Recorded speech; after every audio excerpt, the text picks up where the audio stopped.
ரொம்ப அழகான ஒரு நல்ல வாக்குத்தத்தத்தை ஆண்டவர் நமக்கு தந்திருக்கிறார். அப்போஸ்தலர் நடபடிகள் 3வது அதிகாரத்தினுடைய 10வது வசனத்தை நாம் எல்லாரும் சேர்ந்து வாசிக்க போகிறோம். அப்போஸ்தலர் 3ஆம் அதிகாரத்தினுடைய 10வது வசனத்தை சேர்ந்து வாசிக்கலாமா? தேவாலயத்தின் அலங்கார வாசல் அண்டையிலே பிச்சை கேட்க உட்கார்ந்திருந்தவன் இவன்தான் என்று அறிந்து அவனுக்கு சம்பவித்ததை குறித்து மிகவும் ஆச்சரியப்பட்டு பிரமித்தார்கள். இன்னொரு விஷயம் கூட வாசிக்கலாம்.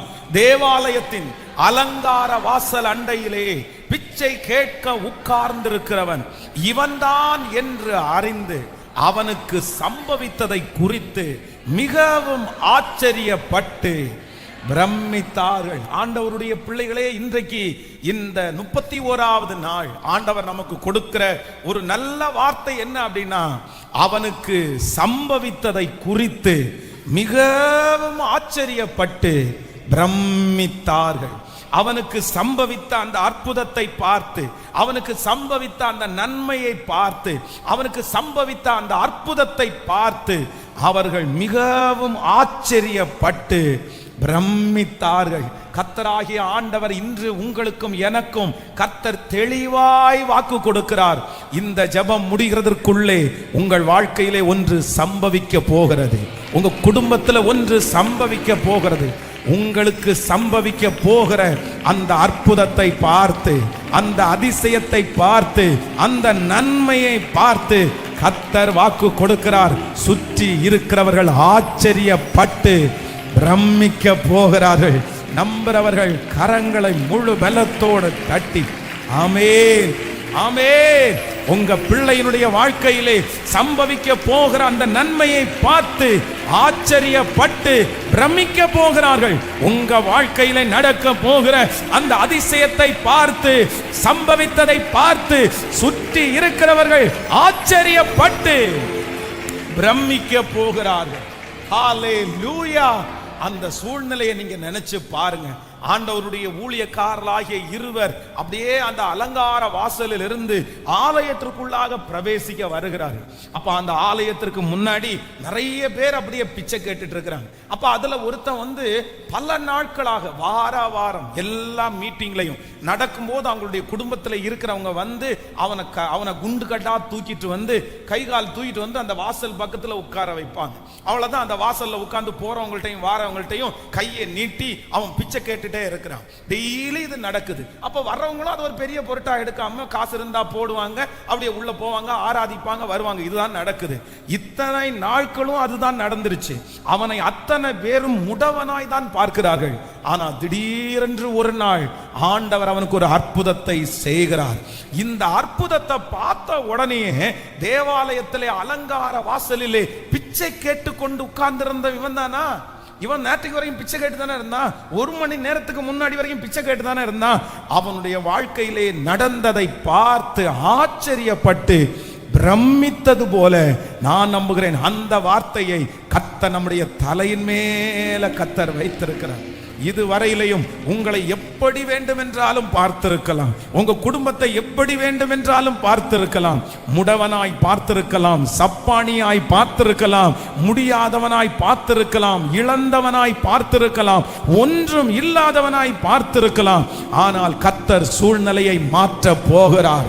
அத்தனை பேருடைய கண்களும் இனி நீங்கள் அற்புதத்தை பெற்றுக்கொள்வதை பார்க்க போகிறது. ஆமென். நீங்கள் எழும்பி நிற்கிறதை, இது தீர்க்க தரிசனமான வார்த்தை. அப்படியே சொந்தம் கொண்டாடுங்க, உரிமை பாராட்டுங்க. இது கர்த்தர் எனக்காய் கொடுத்திருக்கிற வார்த்தை.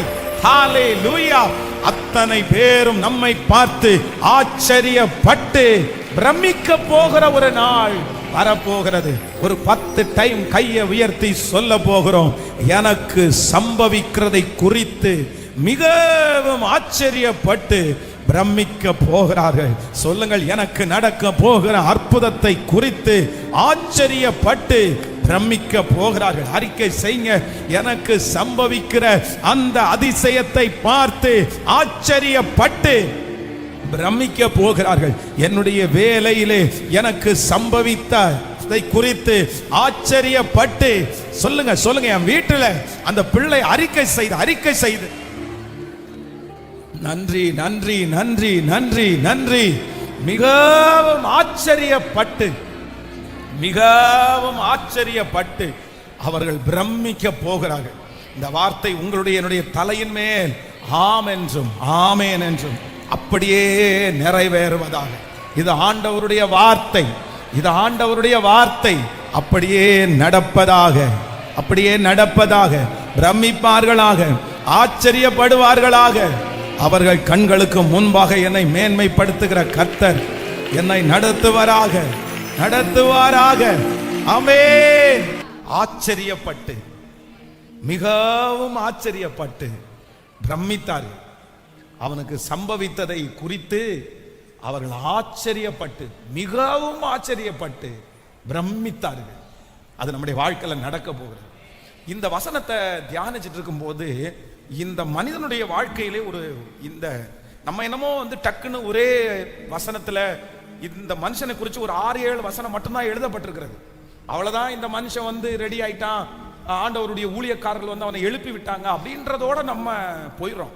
ஆனா இந்த மனுஷன் கடந்து வந்த பாதை எவ்வளோ பெரிய ஒரு முக்கியமான ஒரு சூழ்நிலையிலிருந்து ஆண்டவர் அவனை தூக்கி எடுத்தார் அப்படின்றத நான் இன்னைக்கு தியானிக்கும் போது ரொம்ப ஆச்சரியமா இருந்துச்சு. நான் நம்புறேன் இந்த மனுஷன் கடந்து போன அதே சூழ்நிலையில இந்த சத்தத்தை கேட்கிற யார் நீங்க இன்னைக்கு கடந்து போனாலும் கர்த்தர் உங்களை ஆச்சரியப்படுற விதத்துல, மற்றவங்க பிரமிக்கிற விதத்துல ஒரு அற்புதத்தை ஆண்டவர் உங்களுக்கு கிருபையாய் கர்த்தர் செய்ய போறார். ஹல்லேலூயா. நம்பர் 1, முதலாவதாக ஒரு வசனம், ஒரு பகுதியை வாசிக்கும் போது நம்ம 3ஆம் அதிகாரத்தினுடைய 2வது வசனத்தை வாசிக்கலாமா?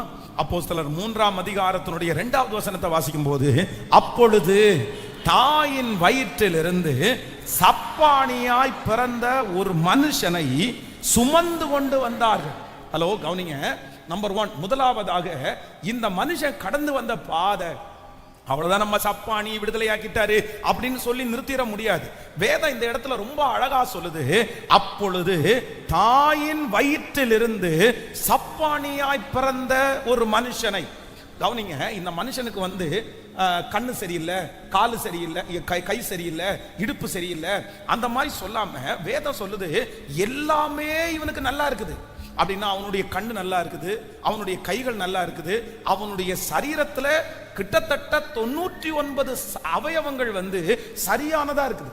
அவனுக்கு கிட்னி இருக்குது, அவனுக்கு ஹார்ட் இருக்குது, அவனுக்கு சிந்தை இருக்குது, அவனுக்கு ஒரு இருதயம் இருக்கு, எல்லாமே இருக்குது. ஆனா என்ன அப்படின்னு சொன்னா வேதம் சொல்லுது, அவனுடைய கால்கள் ரெண்டும் என்னவா இருக்குன்னா முடமா, அவன் சப்பானியா இருக்கான். அவனுக்கு மற்றவங்க சொல்றதெல்லாம் கேட்குது, அவன் திருப்பி பேசுகிற அளவிற்கு அவனுக்கு வாயிலே வார்த்தை இருக்கிறது.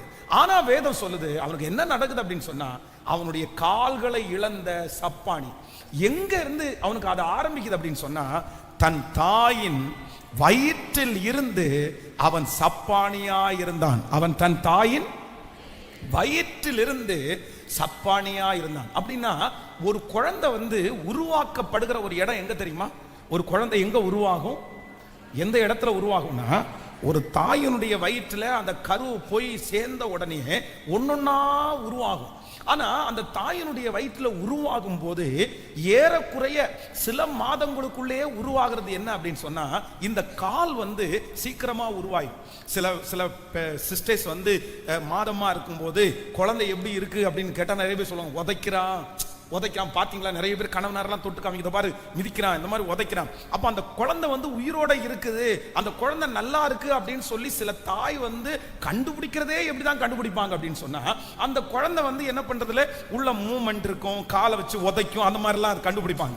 ஆனா இந்த குழந்தைக்கு ஒண்ணு கிடைக்கப்படலை. என்ன அப்படின்னா, தன்னுடைய உருவாக்க வேண்டிய இடம், அவனை சரி செய்ய வேண்டிய இடம், தன்னுடைய அவயவங்கள் எல்லாம் ரெடியாக வேண்டிய அந்த தாயினுடைய கருவில இவனுக்கு எல்லா அறிவும் எல்லாமே வளர்ந்தாலும் வேதம் சொல்லுது அந்த மனுஷன் நடக்கக்கூடிய அளவிற்கு அவனுடைய கால்களிலே வளர்ச்சி இல்லாததுனாலே அவன் முடமாய் மாற்றப்பட்டான்.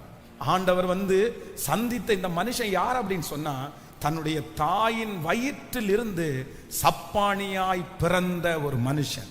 நான் நம்புறேன் இன்றைக்கு இந்த சத்தத்தை கேட்கிற நிறைய பேருடைய வாழ்க்கையில உங்களுக்கு எங்க இருந்து மிஸ்டேக் ஆரம்பிச்சிருக்கும் தெரியுமா? சில மனிதர்களுக்கு இடையில எல்லாம் மிஸ்டேக் ஆரம்பிக்கல, எனக்கு பிறந்த போதே இந்த மிஸ்டேக் ஆரம்பிச்சிருச்சு. நான் என்னுடைய தாயின் வயிற்றில் பிறந்ததிலிருந்தே இந்த தப்ப ஆரம்பிச்சிருச்சு. என்னுடைய பிறப்பே சரியில்லை. நான் வளர்க்க என்னை படிக்க வச்ச என்னை உருவாக்க வேண்டிய இடத்துல என்ன உருவாக்கல. என்னை படிக்க வேண்டிய இடத்துல நான் மிஸ் ஆயிட்டேன். நான் ஆரம்பத்திலேயே தோற்று போனேன். என்ன தப்பா கைட் பண்ணிட்டாங்க, என்ன தப்பா நடத்திட்டாங்க. இப்படிப்பட்ட யாரோ ஒருத்தர் இந்த சத்தத்தை நீங்க கேட்டுக்கொண்டே இருக்கலாம்.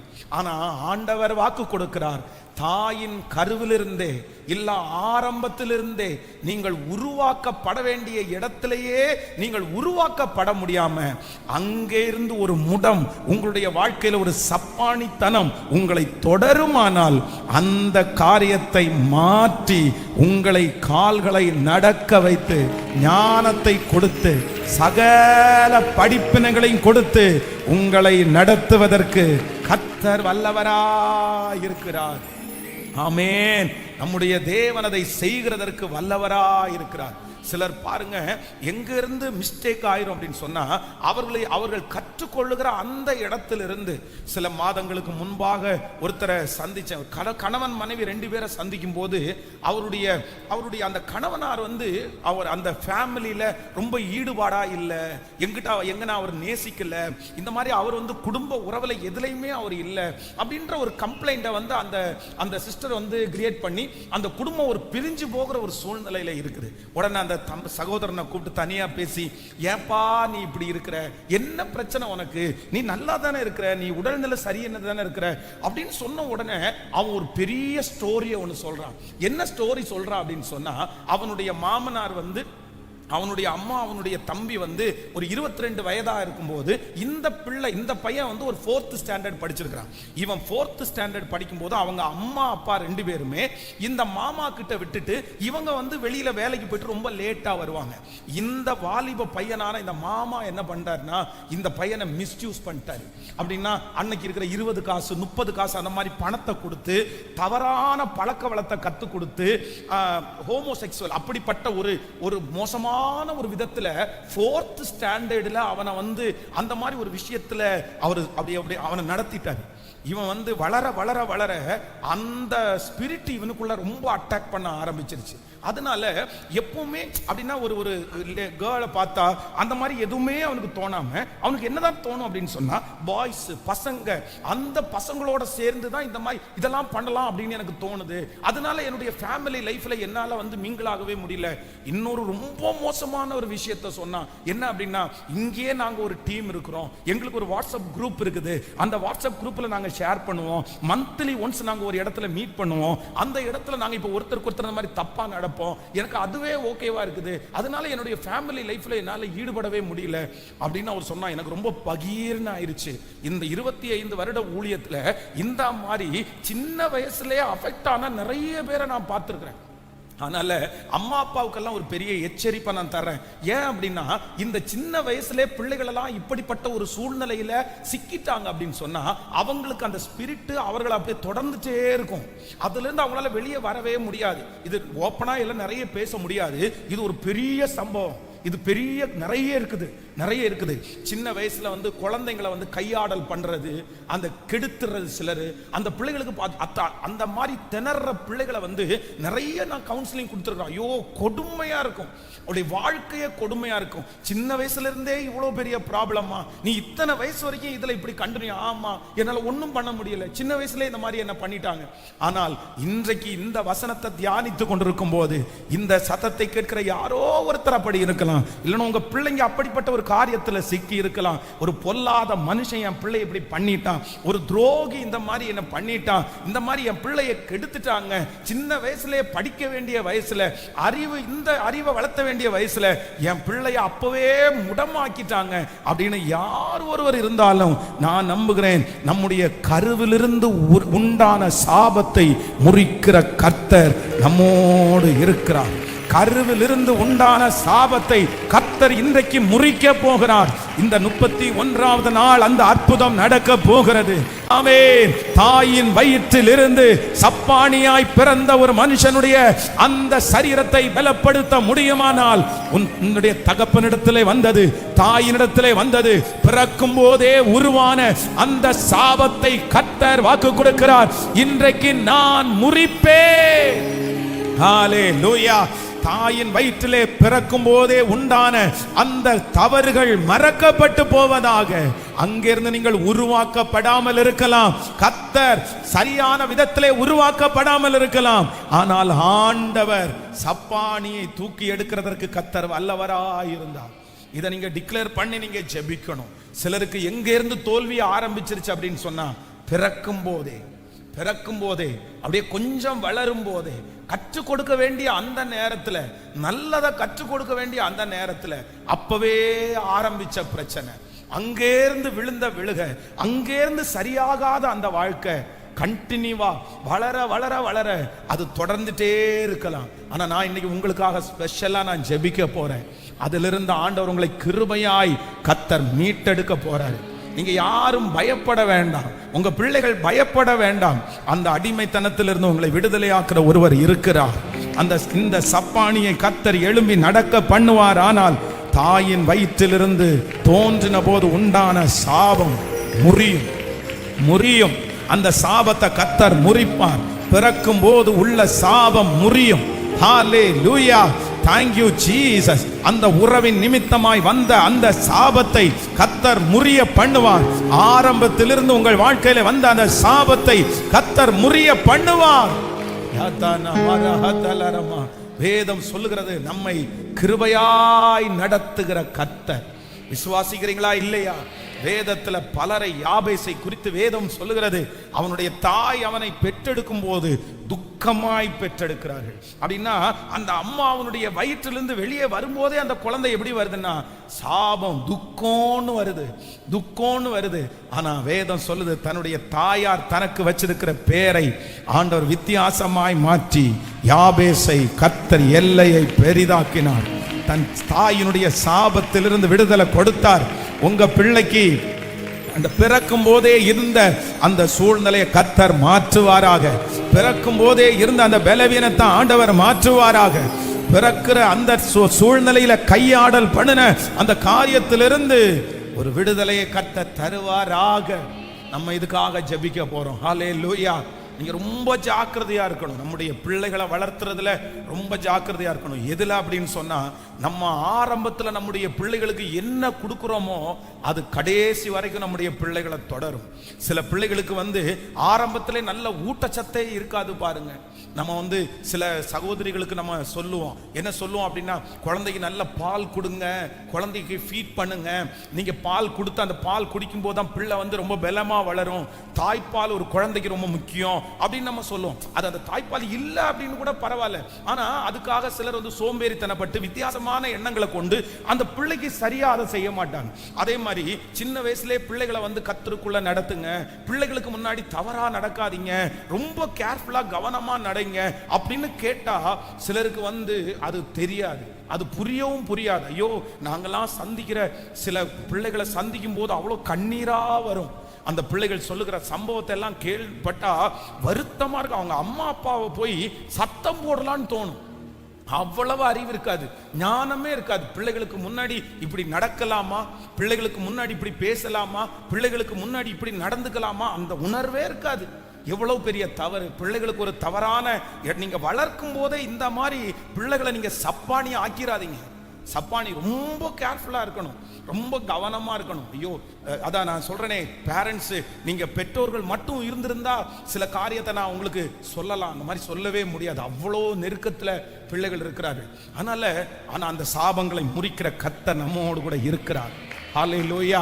எனக்கு தெரியும், இந்த சத்தத்தை கேட்கிற யார் ஒருவர் அப்படி பாதிக்கப்பட்டிருந்தாலும், பாஸ்டர், நான் கற்றுக்கொள்ளுகிற அந்த டைம்ல நான் பாதிக்கப்பட்டுட்டேன், நான் வளரும் போதே நான் பாதிக்கப்பட்டுட்டேன், சின்ன வயசுல நான் பாதிக்கப்பட்டுட்டேன், அம்மாவுடைய வயிற்றுல பிறக்கும் போதே நான் பாதிக்கப்பட்டுட்டேன். அந்த பாதிப்பு என்னை இன்னைக்கு வரைக்கும் எனக்கு தொடருது.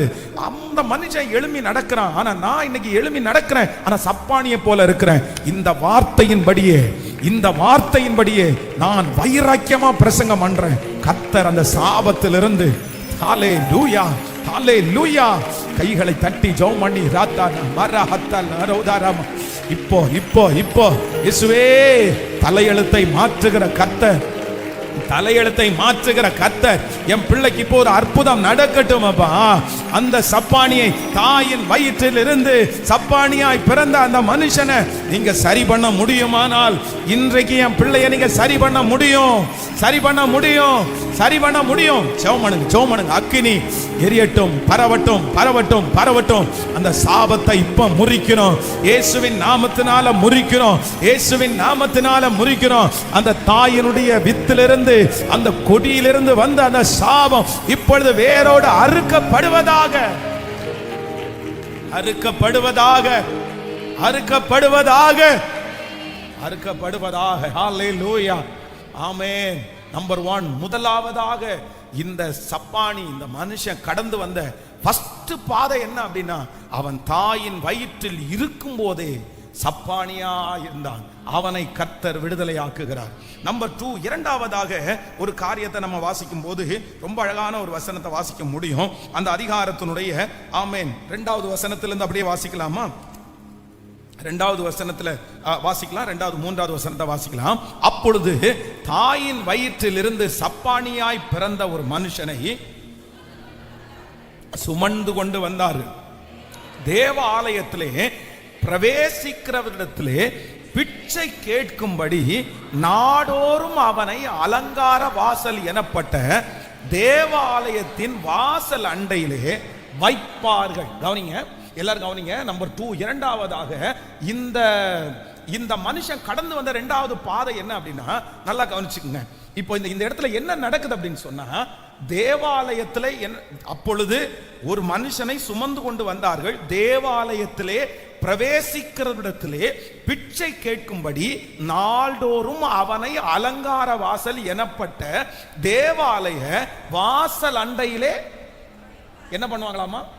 வைப்பார். அப்படின்னா என்ன அர்த்தம்? வைப்பார்னா என்ன அர்த்தம் அப்படின்னா, நான் என்ன நினைக்கிறேன் அப்படின்னு சொன்னா, இவருக்கு ஒரு ஃபேமிலி இருக்குது, இவருக்கு ஒரு குடும்பம் இருக்குது, இவரை நம்பி ஒரு 4-5 பேர் இருக்காங்க. என்ன அப்படின்னு சொன்னா, இவனுடைய இந்த மனுஷனுடைய இவன் சப்பானியா இருக்கான், இவன் முடவனா இருக்கிறான், அதை குறிச்சு யாருக்குமே சொல்லுங்களேன். இந்த மனுஷனுடைய உடல் சரியாகணும், இவன் எழும்பி நடக்கணும், இதை குறிச்சு யாருக்குமே எந்த கவலையும் இல்லை. ஏன் அப்படின்னு சொன்னா, டெய்லி காலையில தூக்கிட்டு வந்து ஒரு டியூட்டி இவனை கொண்டு எங்க வைப்பாங்க? அவ்வளவுதான், கொண்டு வந்து வச்சுட்டாங்க. இவர் கை நீட்டுவார். அப்ப போறவங்க வர்றவங்க எல்லாருமே வெள்ளிக்காசு இது எல்லாத்தையும் கையில போடுறாங்க. மொத்தத்தையும் இவர் எங்க போடுறாரு? பாக்கெட்டுக்குள்ள போடுறாரு. பாக்கெட்டுக்குள்ள போன உடனே இப்போ வீட்டுல இருந்து சாயந்தரம் வந்து என்ன பண்ணுவாங்க சொல்லுங்க? சாயந்தரம் வந்து அவனை தூக்கிட்டு போவாங்க. தூக்கிட்டு போய் வீட்டுல வச்சு இப்போ காசு, எடுத்த காசை எண்ணுவாங்க. ஒன்னொன்னா எண்ணி எண்ணி எண்ணி தொகையேற்றி இப்போ என்ன பண்ணுவாங்கன்னா, இந்த மனுஷனுக்கு என்ன கொடுப்பாங்கன்னா, சாப்பாடு கொடுக்கலாம். இவன் சப்பானியா இருக்கிறதுனால, இவன் பிச்சை எடுக்கிறதுனால அந்த மனுஷனுக்கு வந்து நல்லா ட்ரெஸ் பண்ண வேண்டிய அவசியம் சொல்லுங்க. ஜீன்ஸ் பேண்ட் போட்டு அவன் இன் பண்ண வேண்டிய அவசியம், கூலிங் கிளாஸ் போட வேண்டிய அவசியம், கார்ல போய் இறங்க வேண்டிய அவசியம். அப்படி கார்ல போய் இறங்கினா, கூலிங் கிளாஸ் போட்டு இறங்கினா கண்டிப்பாக அவனுக்கு என்ன கொடுக்க மாட்டாங்க? அவனுக்கு பிச்சை கொடுக்க மாட்டாங்க. ஆனா இவர்களுடைய நோக்கம் என்ன அப்படின்னா, அவன் கூலிங் கிளாஸ் போட்டு இருக்கணும்ன்ற நோக்கம் அல்ல. என்ன நோக்கம் அப்படின்னு சொன்னா, அவனை பிச்சை எடுக்க வைக்கணும்னு தான் நோக்கம். அதனால அதற்குள்ள ட்ரெஸ்ஸை போட்டு தான் இவருக்கு 1000 வருதோ, 2000 வருதோ, 5000 வருதோ, 10,000 வருதோ, இவருடைய ஜோப்புக்குள்ளதான் விழுமே தவிர ஒரு நாள் கூட அந்த பணத்தை இவரால் என்ன பண்ண முடியாதுன்னா பயன்படுத்தி கொள்ளவே முடியாது. தனக்கு காசு கிடைக்குது, தனக்கு சாப்பாடு கிடைக்குது, தனக்கு துணிமணி கிடைக்குது. ஆனால் தனக்கு கிடைக்கிற எந்த ஆசீர்வாதத்தையும் தான் எடுத்துக்கொள்ளாமல் யாரோ ஒருத்தர் தன்னுடைய கையிலே கிடைக்கிற அத்தனை ஆசீர்வாதத்தையும் யாரோ ஒருத்தருக்கு போயிட்டே இருக்குது. இது வரைக்கும் பர்சனலா இவருக்கு எதுவுமே கிடைச்சது சொல்லுங்க. இப்ப யாராவது ஒருத்தர் ஒரு 50 ரூபாவை அவங்களுக்கு கொடுக்குறாங்கன்னு வச்சுங்களேன், ஒரு 50 rupees கொடுக்குறாங்கன்னா, அந்த 50 ரூபாவுக்கு அவர் போய் கடையில போய் பிரியாணி வாங்கி சாப்பிட முடியாது. அவரு போய் சாப்பிட முடியாது. யாரோ ஒருத்தரிடத்துல கொடுத்து தான் அவர் வாங்கி சாப்பிட முடியும். அந்த சூழ்நிலையில தான் இருக்காங்க. இதுவரைக்கும் அவருக்கு கிடைத்த எதுக்கும் அவர் சொந்தக்காரர் அல்ல. ஆனா the first time, the முதல் டைம் ஊழியக்காரங்க வர்றாங்க, அதே போல எதேர்ச்சியா கையை நீட்டுறாரு. ஏதாவது கொடுப்பாங்கன்னு சொன்னோன்னா அவங்க சொல்றாங்க, வெள்ளியும் பொன்னும் எங்களிடத்திலே இல்லை, எங்களிடத்திலே இருக்கிறத உனக்கு தர்றோம், இயேசுவின் நாமத்தில் எழுந்து நட, எழுந்து நட. வாழ்க்கையில ஃபர்ஸ்ட் டைம், முதல் டைம் தனக்கான ஒரு ஆசீர்வாதம், தனக்கான ஒரு ஆசீர்வாதம், தன் எதிர்பார்த்த ஒரு ஆசீர்வாதம் இதுவரையிலும் அவனுக்கு கிடைக்கவில்லை. the first time அவனுக்கே கர்த்தர் அந்த ஆசீர்வாதத்தை தர்றாரு. இன்றைக்கு ஆண்டவர் தீர்க்க தரிசனமாய் வாக்கு கொடுக்கிறார். இதுவரை உங்கள் சம்பாத்தியம் யாரோ ஒருத்தருக்கு போயிருக்கலாம், இதுவரைக்கும் உங்களுடைய உழைப்பு யாரோ ஒருத்தருக்கு போயிருக்கலாம். ஆனா இந்த சப்பானியை நடக்க வைத்த கர்த்தர் இன்றைக்கு வாக்கு கொடுக்கிறார். நான் இந்த ஜெபத்தினுடைய முடிவிலே உன் கையின் பிரயாசத்தை நீ சாப்பிடுவாய், உனக்கு பாக்கியமும் நன்மையும் உண்டாயிருக்கும். ஹல்லேலூயா. கர்த்தர் உங்களுக்கு தரப்போகிறார், நேரடியாய் தரப்போகிறார், நீங்கள் பயன்படுத்த தரப்போகிறார். அந்த ஆசீர்வாதம் உங்க கையில வரப்போகுது. ஹல்லேலூயா. இன்னொருத்தருடைய கையில வந்து உங்க கையில அல்ல, இன்னொருத்தருடைய கையில வந்து அவங்க பாதி எடுத்து உங்க கையில இல்ல. இனி தேவன் உங்களுக்கு கொடுக்கிற ஆசீர்வாதம் டைரக்டா உங்க கையில வந்து சேரும். நம்புறவங்க ஆமென் என்று ஆமோதி ஜெபமணிட்டு இந்த வார்த்தை என் தலையின் மேல் நடக்கட்டும். வெள்ளியும் பொன்னும் என்னிடத்தில் இல்லை, என்னிடத்தில் உள்ளவைகளை உனக்கு தருகிறேன். நசரேயனாகிய இயேசுவின் நாமத்திலே நீ எழுந்து நட, நீ எழுந்து நட, நீ எழுந்து நட. ஹல்லேலூயா. எத்தனை பேர் ஆமோதிக்கிறீர்கள்? நம்பர் 1, முதலாவதாக கர்த்தர் கொடுத்திருக்கிற ஆசீர்வாதம் என்னன்னா, தாயின் வயிற்றிலிருந்தே வந்த அந்த தடையை, சாபத்தை முறித்து கர்த்தர் சப்பானிய நிக்க வைக்கிறார். நம்பர் 2, இரண்டாவதாக ஆண்டவர் இந்த மனுஷனுக்கு கொடுக்கிற ஆசீர்வாதம் என்ன அப்படின்னு சொன்னா, இதுவரைக்கும் தனக்கு வந்த ஆசீர்வாதம் எல்லாம் இன்னொருத்தருடைய கண்ட்ரோல்ல. the first time கர்த்தர் அவனுக்கு பர்சனலா, தனிப்பட்ட விதத்துல அவனுக்குன்னு ஒண்ணு. நான் நம்புறேன், ஏசேக்குல வழக்காடலாம், சித்திலாவில வழக்காடலாம், ஆனா உங்களுக்குன்னு ஒரு ரகபோத்தை, உங்களுக்குன்னு ஒரு தனி காரியத்தை, இனி அதுல உரிமை கொண்டாடுவதற்கு நல்லா விசுவாசிக்கிறவர்கள் இனி அதுல உரிமை கொண்டாடுவதற்கு ஒருவரையும் கர்த்தர் அனுமதிப்பது இல்லை. இனி அவர்களுக்கு போவது இல்லை. ஸ்தோத்திரம், ஸ்தோத்திரம், ஸ்தோத்திரம், ஸ்தோத்திரம்.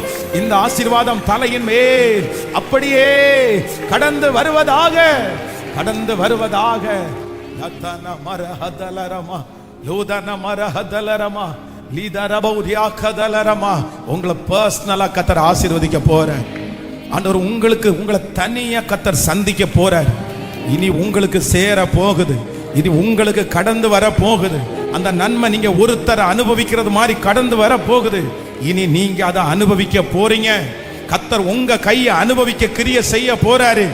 ஹல்லேலூயா, ஹல்லேலூயா. இதுவரைக்கும் ஒருவேளை அப்படிப்பட்ட சூழ்நிலை உங்களுக்கு இல்லாம இருக்கலாம், ஆனா இந்த வசனத்தின்படி உங்களுக்கு அப்படியே நிறைவேறும். விசுவாசிக்கிறீங்களா? சோ நம்பர் 3, மூன்றாவதாக இந்த சம்பவத்துல வந்து ரொம்ப அழகான ஒரு வசனம் வாசிக்கலாம். 7வது வசனத்தை வாசிக்கலாமா? 7வது வசனம். ஆமென். வலது கையினால் அவனை பிடித்து தூக்கி விட்டான். உடனே அவனுடைய கால்களும் கரடுகளும் பலன் கொண்டது. நல்ல கைகளை தட்டி கர்த்தர ஹல்லேலூயா, ஆமென். வெள்ளியும் பொன்னும் என்னிடத்தில் இல்லை, இயேசுவின் நாமத்தில் எழும்பி நடன்னு சொல்லி வலது கையை பிடிச்சு அப்படியே என்ன பண்ணிட்டாங்களாமா, அப்படியே தூக்கி விட்டா. அவன் இத்தனை நாள் என்ன சொல்லுது வேதம்?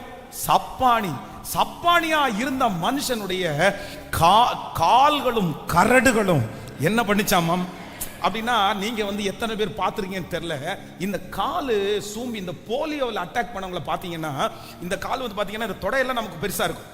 ஆனா அவங்களுக்கு மட்டும் இந்த காலுடைய தொடையெல்லாம் கரெக்டா இருக்கும், கால் கரெக்டா இருக்கும். ஆனா இந்த கால் மட்டும் எப்படி இருக்கும், அப்படியே ஒல்லியா அப்படியே சூம்பி போயிருக்கும். நீங்க எத்தனை பேர் பார்த்தீங்கன்னு தெரியல. அப்போ எழுப்பி விட விட விட விட அந்த கால் முட்டி எல்லாம், அதான் சொல்றது, கால்களும் கரடுகளும் அந்த முட்டி எல்லாம் அப்படியே பெருசாகி அப்படியே ஸ்ட்ரென்தன் ஆகி அப்படியே காலெல்லாம் நிமிர்ந்து அப்படியே நின்றானாம். ஆமென். இதுல ஒரு பெரிய அர்த்தம் இருக்குது, ஒரு பெரிய அர்த்தம் இருக்குது. என்ன அப்படின்னு சொன்னா, ஒரு மனுஷனுடைய ஒரு தாயினுடைய வயிற்றுல இருக்கும் போது வந்து பாத்தீங்க அப்படின்னு சொன்னா ஒரு வளர்ச்சி இருக்கிறது.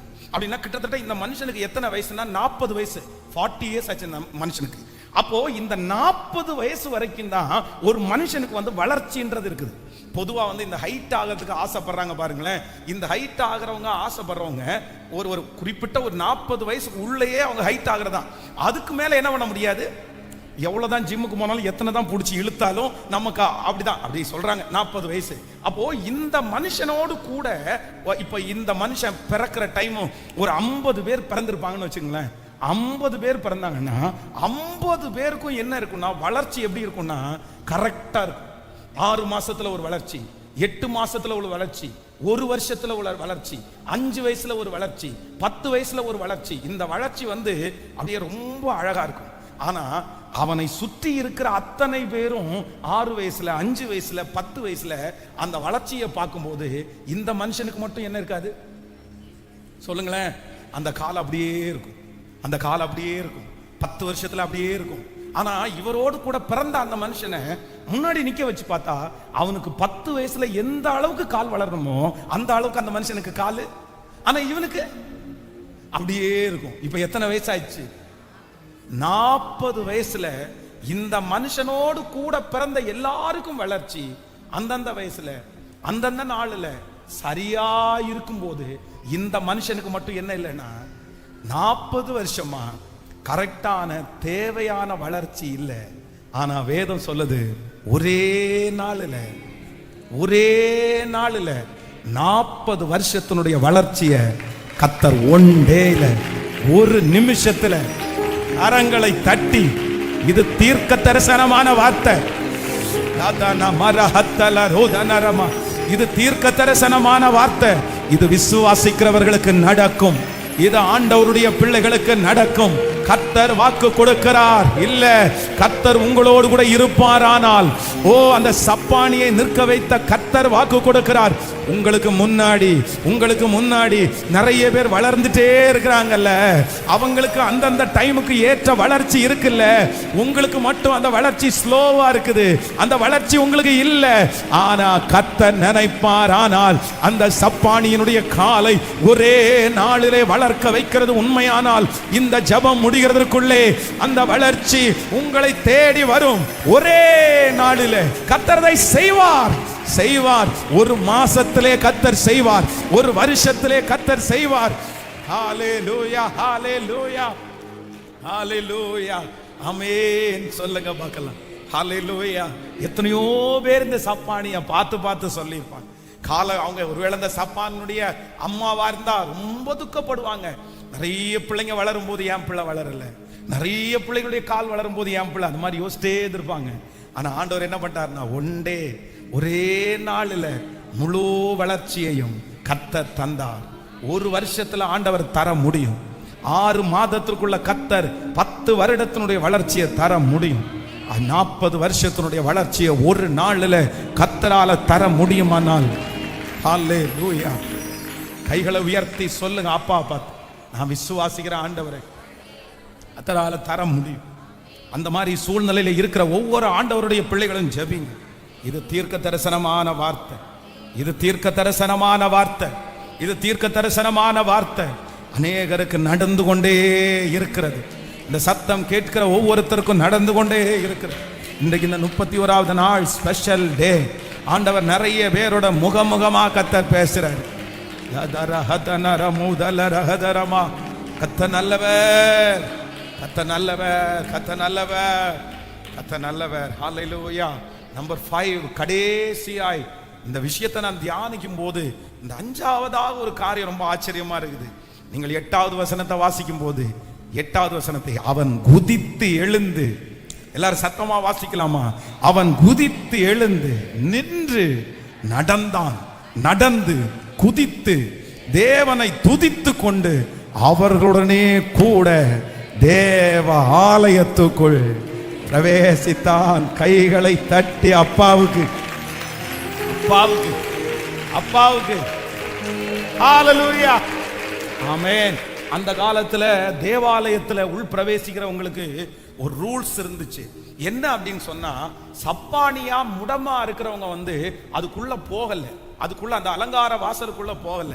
அப்போ ஒவ்வொரு நாளும் இந்த மனுஷன் எங்க இருக்கிறார் அப்படின்னு சொன்னா, அலங்கார வாசலுடைய வெளியில, அலங்கார வாசலுடைய வெளியில. ரொம்ப அழகான வாசல், ஆனா உள்ளுக்குள்ள போக முடியல. உள்ள என்ன இருக்குது, எத்தனை பேர் ஆராதிக்கிறாங்க, உள்ள எப்படி இருக்கும், சவுண்ட் எப்படி இருக்கும், ஆராதிக்க முடியுமா? அது நம்ம உள்ள போக முடியாது. நம்ம வெளியிலே இருக்கிறதுக்காகவே உருவாக்கப்பட்டவங்க, நமக்கு உள்ள போகிறதுக்கு எந்த தகுதியும் இல்லை. ஆனா வேதம் சொல்லுது, ஆண்டவர் ஒரு நன்மையை செய்கிறார். அவனுக்கு என்ன பண்றார் அப்படின்னு சொன்னா, அவன் இருந்த அந்த பிளேஸ இத்தனை நாட்களும் அந்த அலங்கார வாசலுக்கு முன்னாடி இருந்தான், வாசலுக்கு முன்னாடி இருந்தான், பிச்சை கேட்டிருந்தான். அவனுக்குன்னு ஒரு பிளேஸ் இருந்துச்சு. அந்த பிளேஸ்ல அவனுக்கு சேர் இல்லை, அந்த பிளேஸ்ல அவனுக்கு டவல் மட்டும் தான் முன்னாடி விரிச்சிருந்தாங்க. அந்த இடம் சுத்தமா இருக்காது, அந்த இடம் நிறைய பேர் மிதிச்சுட்டு போற இடம், அந்த இடம் நிறைய பேர் காலணிகளை கலட்டி போடுற இடம். அந்த மாதிரி ஒரு இடத்துல தான் இத்தனை வருஷமா 40 வருஷமா அங்கதான் உட்கார்ந்துருக்கிறான். ஆனா அதை ஃபர்ஸ்ட் டே ஆண்டவர் ஒன்று பண்றாரு, அவனுடைய இடத்தை அங்க இருந்து சேஞ்ச் பண்ணி கர்த்தர் எங்க கொண்டு போறாருன்னா, அலங்கார வாசலுக்குள்ள, அலங்கார வாசலுக்குள்ள. இது நடக்கும் சகோதரனே, இது நடக்கும் சகோதரியே, அம்மா இது நடக்கும், ஐயா இது நடக்கும். கர்த்தர் வாக்கு கொடுக்கிறார், உன் இடத்தை நான் சேஞ்ச் பண்ணுவார் சீக்கிரமா. நீ இந்த இடத்துல அவமானத்தோட இருக்கிற இடத்திலிருந்து கர்த்தர் உன்னை தூக்கி உன்னதமான ஒரு இடத்துல வைப்பார். ஆசைப்படாத, விருப்பப்படாத, கஷ்டமா வேதனையா அநேகம் பேர் மிதிச்சிட்டு போகிற இடத்துல நீ இருக்கிற, அநேகம் பேர் உன்னை தரக்குறைவா நினைக்கிற இடத்துல இருக்கிற, நிறைய பேர் உங்களை ஏளனம் பண்ணுகிற இடத்துல நீங்க இருக்கிறீங்க, நிறைய பேர் உங்களை பார்த்து ஏளனமாய் ரொம்ப குறைவா பார்க்கிற இடத்துல நீங்க இருக்கிறீங்க. ஆனா ஆண்டவர் வாக்கு கொடுக்கிறார், வெகு சீக்கிரத்திலே கர்த்தர் அந்த இடத்திலிருந்து உங்களை தூக்கி எடுத்து, குப்பையில கிடக்கிற உங்களை தூக்கி எடுத்து, கீழே கிடக்கிற உங்களை தூக்கி எடுத்து அரண்மனைக்குள்ள கர்த்தர் கொண்டு போவார். அலங்கார வாசலுக்குள்ள கர்த்தர் உங்களை கொண்டு போவார். நம்புறவங்க கரங்களை தட்டி ஆமென், ஹalleluya, ஆமென். கர்த்தர் வாக்கு கொடுக்கிறார். அவனுக்கு சம்பவித்ததை பார்த்த உடனே கர்த்தர் ரொம்ப அழகாய் சம்பவித்ததை பார்த்து குறித்து ஆச்சரியப்பட்டு பிரமித்தார்கள். ஆச்சரியப்பட்டு கர்த்தர் இன்னைக்கு நமக்கு கொடுக்கிற நல்ல வாக்கு தத்தம், உங்களுக்கு சம்பவிப்பதை குறித்து மிகவும் ஆச்சரியப்பட்டு பிரமிப்பார்கள். தேவாலயத்திலே அலங்கார வாசலிலே பிச்சை கேட்டு உட்கார்ந்திருந்தவன் இவன்தான் என்று அறிந்து அவனுக்கு சம்பவித்ததை குறித்து மிகவும் ஆச்சரியப்பட்டு பிரமித்தார்கள். ஹalleluya. எத்தனை பேர் ஆமோதிக்கிறீர்கள்? சொல்லிட்டே எழுமி நிற்கலாமா, சொல்லிட்டே எழுமி நிற்கலாமா? தேவாலயத்தில் அலங்கார வாசலண்டையிலே பிச்சை கேட்க உட்கார்ந்திருக்கிறவன் இவன்தான் என்று அறிந்து அவனுக்கு சம்பவித்ததை குறித்து மிகவும் ஆச்சரியப்பட்டு பிரமித்தார்கள். கர்த்தருடைய தீர்க்க தரிசனமான வார்த்தை ஒவ்வொருவருக்கும் கடந்து வந்துருச்சு. உங்களுக்கு சம்பவிக்க போகிற அற்புதத்தை பார்த்து, உங்களுக்கு சம்பவிக்க போகிற நன்மையை பார்த்து, உங்களுக்கு சம்பவிக்க போகிற பெரிய மகிமையை பார்த்து பிரமிக்க போகிறார்கள். மிகவும் ஆச்சரியப்பட்டு பிரமிக்க போகிறார்கள். நான் நம்புறேன், நான் நம்புறேன், நான் நம்புறேன். திரும்ப சொல்றேன், கர்த்தருடைய வார்த்தை 100%க்கு 1000 டைம் உண்மை. நான் சொல்றது உங்களுக்கு புரியுது இல்ல?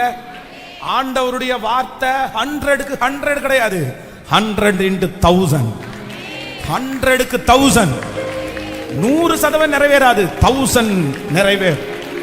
ஆனா எப்ப அப்படின்னு சொன்னா, நீங்க 100% விசுவாசித்தாதான் அது நிறைவேறும். அதனால சும்மா என்னமோ வார்த்தையை கேட்டுட்டு போய் பிரயோஜனம் இல்லை. இந்த காதுல கேட்டுட்டு இந்த காதுல விடுறதுனால பிரயோஜனம் இல்லை. விசுவாசத்தை கெடுக்கிறதற்கு என்ன முயற்சி வேணாலும் நடக்கும், தேசத்துல என்ன முயற்சி வேணாலும் நடக்கும். நீங்க ஒரு பெரிய வெற்றியை அடைகிறீங்கன்னா உங்களுக்கு இருக்கிற பெரிய சவாலே என்ன தெரியுமா? நீங்க ஆண்டவரை நம்புறதா உங்களுக்கு பெரிய சவால். அத நான் உங்களுக்கு சொல்லி இருக்கிறேன். இந்த இடத்தை ஆண்டவர் இந்த திருச்சபைக்காக வாங்குறதற்காக ஒரு நாள் இந்த சர்ச்சில் நடந்து ஜெபம் பண்ணும்போது இந்த இடம் கிடைச்சிரும் அப்படின்ற ஒரு பெரிய நம்பிக்கை, ஒரு விசுவாசம் எனக்குள்ள வந்துருச்சு. ஒரு தெளிவு வந்துருச்சு.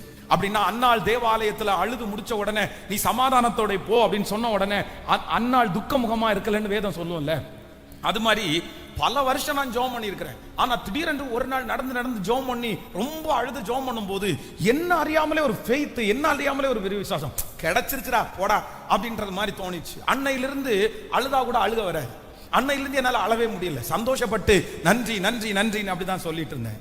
ஸோ அன்னைக்கு இதே ரோட்ல அப்படியே நடந்து அந்த இடத்துல ஒரு 5 ரூபாவை பதைச்சிட்டு வரும்போது என் மனசுக்குள்ளேயே ஒரு கேள்வி, இந்த இடத்த ஆலயத்துக்குன்னு கொடுத்தா நீ என்ன பண்ணுவ, நீ எனக்கு என்ன செய்வ அப்படின்றது மாதிரி ஒரு வார்த்தை வந்துச்சு. பேதுருவை பார்த்து ஆண்டவர் கேட்டார்ல, நீ என்ன நேசிக்கிறாயா அப்படின்னு கேட்டார்ல, அந்த மாதிரி என்ன பார்த்து கேட்குற மாதிரி தெரிச்சு. சரி, இது உனக்கு அறியாதது, இது உனக்கு எட்டாதது, உன்னுடைய திராணிக்கு மிஞ்சினது. நீ இப்ப ஜெபம் பண்ணும் போதே அது நடக்கக்கூடிய வாய்ப்பே இல்லை. ஒருவேளை நடந்துச்சுன்னா உனக்கு கிடைச்சுன்னா நீ என்ன பண்ணுவ அப்படின்னு சொல்லி, அப்போ நான் யோசிச்சு பார்க்கணும், என்ன ஆண்டவருக்கு கொடுக்கறதுக்கு ஒண்ணுமே இல்லை, எல்லாமே அவர் கொடுத்ததான் நம்மகிட்ட இருக்குது. அவருக்கு என்ன கொடுக்கும்போது அப்போ என் கையை உயர்த்தி ஒரே ஒரு வார்த்தையை மட்டும் சொன்னேன், நான் உங்களை நம்புவேன், நான் உங்களை நம்புவேன், நான் உங்களை நம்புவேன். என் லைஃப்லயே, என்னுடைய லைஃப்லயே பெரியது என்னவா தெரிஞ்சுன்னா அது மட்டும்தான். நீ உங்களுக்கு இது புரியுதோ புரியலையோ, பாஸ்டர் நீங்க போய் இப்படி சொல்றீங்க, ஆண்டவரை நம்புறதா உங்களுக்கு பெரிய அச்சீவ்மென்ட் சொல்றீங்க. நம்ம நடந்து வருகிற பாதை அப்படிப்பட்டது, நம்ம வாழ்கிற உலகம் அப்படிப்பட்டது. பிசாசு உங்களுக்குள்ளே இருக்கிற விசுவாச கப்பலை சேதப்படுத்துறதுக்கு என்ன முயற்சி வேணாலும் எடுப்பான். அதுவும் இந்த கடைசி காலத்துல பாத்தீங்க அப்படின்னா விசுவாசத்தை தான் புடுங்குவான். விசுவாசம்ன்ற ஒன்றை மட்டும் புடுங்கிட்டான்னு வச்சுக்கங்களேன், அவ்வளவுதான், நீங்க எதுவுமே இல்லை, ஜீரோ. விசுவாசமானது நம்பப்படுகிறவர்கள் உறுதியும் காணப்படாதவைகளின் நிச்சயமாயிருக்கிறது. விசுவாச கப்பல் சேதமாயிருச்சுன்னா முடிஞ்சிச்சுன்னு அர்த்தம். ஃபெய்த் இல்லைன்னு வச்சுங்களா நீங்க ஜெபத்துக்கு வர மாட்டீங்க. விசுவாசம் உங்களை விட்டு போயிடுச்சுன்னா பைபிள் வாசிக்கிறத நிறுத்திடுவீங்க. விசுவாசம் உங்களுக்குள்ள போயிடுச்சு அப்படின்னா ஜெபம் பண்றதை நீங்க நிறுத்திடுவீங்க. விசுவாசம் உங்களுக்குள்ள போயிடுச்சுன்னா நீங்க பாட்டுக்கு சினிமா பார்க்க ஆரம்பிச்சிடுவீங்க. விசுவாசம் உங்களை விட்டு போயிடுச்சிங்கன்னா நீங்க என்ன வேணாலும் ஆண்டவருக்கு விரோதமாய் எதுவுமே கேட்க மாட்டீங்க. உங்களுக்கு எல்லாத்துலயுமே ஒரு ஜெலஸ் வந்துடும். அப்படியே ஒரு வித்தியாசமா அட போப்பா போப்பா போப்பா. இதுவரைக்கும் உங்களை பைபிள் வாசிக்க வைக்கிறது என்ன தெரியுமா? என்னது? ஃபெய்த், விசுவாசம். இந்த 100 நாள் ஜெபத்துல 31 நாள் உங்களை வர்றதுக்கு தள்ளி கொண்டு வர்றது என்ன? ஃபெய்த், விசுவாசம். விசுவாசம் தான் உங்களை கொண்டு வந்து நிறுத்தி இருக்குது. நீங்க ஞானஸ்நானம் எடுத்தது, நீங்க ரட்சிக்கப்பட்டது, நீங்க கர்த்தருக்கு ஊழியம் செய்கிறது, இது எல்லாமே எதுல தான் அடங்கி இருக்குது? ஃபெய்த், விசுவாசம். நம்ம கண்டு விசுவாசிக்கிறவன் அல்ல, காணாமல் விசுவாசிக்கிறவன். பேதுரு ஆண்டவரை பார்த்த உடனே சொல்றாரு, ஆண்டவரே அப்படின்னு. நீ பார்த்து விசுவாசிக்கிற, நீ விழாவில கை போட்டோன்னு விசுவாசிக்கிற, உன் விசுவாசம் பெருசுன்னு நினைக்காத, காணாமல் விசுவாசிக்கிறவன் வாக்கியவான். அதனாலதான் கர்த்தர் சொல்றாரு, மேகம் போன்ற இத்தனை திரளான சாட்சிகள் நம்மை சுற்றி நெருங்கி நிற்க பாரமான யாவற்றையும் தள்ளிவிட்டு விசுவாசத்தை துவக்கிறவரும் முடிக்கிறவருமாயிருக்கிற அவரை நோக்கி நமக்கு நியமித்திருக்கிற ஓட்டத்திலே பொறுமையாய், ஃபெய்த், விசுவாசம். அதனால நம்புறதா அவசியம். நீங்க அத உறுதியா அதான் பாருங்க. சாத்ராக் மேஷாக் ஆபேத்நேகோ, இந்த அக்கினி சூளைக்கு எங்களை தப்புவித்தாலும் அதாங்க ஃபெய்த். இந்த 100 டேஸ் நடந்த இந்த 100 நாட்கள் சொன்ன வாக்கு தத்துவம் எனக்கு நிறைவேறும் உங்களை நம்புறேன்னு சொல்றதல்ல ஃபெய்த். 100 நாள் சொன்ன வாக்கு தத்துவம் இங்க நடந்தாலும் அங்க நடந்தாலும் நீர் தாயா எனக்கு தகப்பன். அதுதான் ஃபெய்த், அதுதான் ஃபெய்த். அதான் யோபுனுடைய ஃபெய்த், அப்படிதான் அவனுடைய ஃபெய்த். நீர் என்னை நம்மளா இருந்தா நீர் என்னை வாழ வச்சாலும் கொன்று போட்டாலும்ன்ற வார்த்தை சொல்லவே மாட்டோம். ஆனா விசுவாசம்ன்றது என்ன அப்படின்னா, வாழ வச்சாலும் கொன்று போட்டாலும் அவர் மேல் நான் நம்பிக்கையா இருப்பேன். அதான் அப்போஸ்தலனாகிய பவுல் சொல்லும்போது ரொம்ப அழகா சொல்றாரு, கிறிஸ்து எனக்கு ஜீவன், சாவு எனக்கு ஆதாயம். ஹல்லேலூயா. ஆனால் அப்படி நம்பணும். அதுக்கு மாற்று கருத்தே இருக்கக்கூடாது. எவன் சொன்னாலும் வேலையை பாருப்பா, என் கர்த்தரை பற்றி எனக்கு தெரியும், என்னுடைய நம்பிக்கையை பற்றி எனக்கு தெரியும், நீ வேலையை பாரு, நடந்தாலும் நடக்கல நீ வேலையை பாரு, நான் நம்புறவர் பெரியவர். உங்க நம்பிக்கை பெருகட்டும், உங்க விசுவாசம் பெருகட்டும்.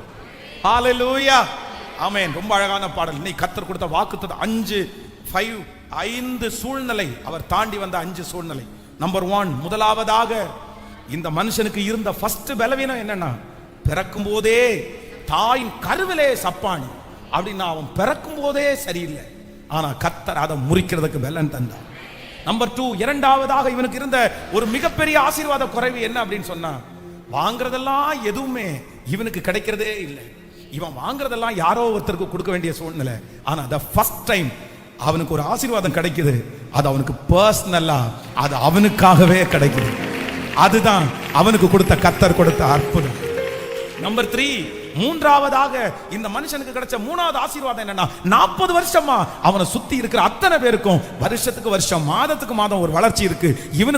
இவனுக்கு மட்டும் 40 இயர்ஸா எந்த வளர்ச்சியும் இல்லை. ஆனா 40 வருஷத்தினுடைய வளர்ச்சியை ஒரே நாளில் கர்த்தர் அவனுக்கு தந்தார்.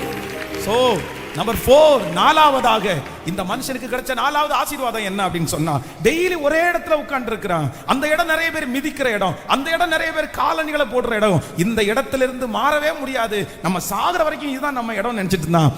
ஆனா அந்த அலங்கார வாசல்ல இருந்து கர்த்தர் உள்ள ஆலயத்துக்குள்ள கொண்டு போய் இடத்தை மாற்றினார். இப்ப அந்த வசனத்தை, இப்ப அந்த வாக்குத்தத்த வசனத்தை வாசிக்கும் போது நமக்கு தெரியும் அப்படின்னு நினைக்கிறேன். அவனுக்கு நடந்ததை தேவ ஆலயத்தில் அலங்கார வாசல் அண்டையிலே பிச்சை கேட்க உட்கார்ந்திருந்தவன் இவன் தான் என்று அறிந்து அவனுக்கு சம்பவித்ததை குறித்து மிகவும் ஆச்சரியப்பட்டு பிரமித்தார்கள். என்னோடு சேர்ந்து சொல்லுங்கள், மிகவும் ஆச்சரியப்பட்டு பிரமித்தார்கள். சொல்லுங்கள், மிகவும் ஆச்சரியப்பட்டு. சொல்லுங்க, மிகவும் ஆச்சரியப்பட்டு பிரமித்தார்கள், மிகவும் ஆச்சரியப்பட்டு பிரமித்தார்கள். இந்த 4 ஆசீர்வாதங்களும் உங்கள் தலையின் மேல் இருக்கும். ஹalleluya, thank you Jesus, ஆமென். இந்த 4 காரியத்திற்காக உங்களுக்காக ஜெபம் பண்ணி முடிக்க ஆசைப்படுறேன்.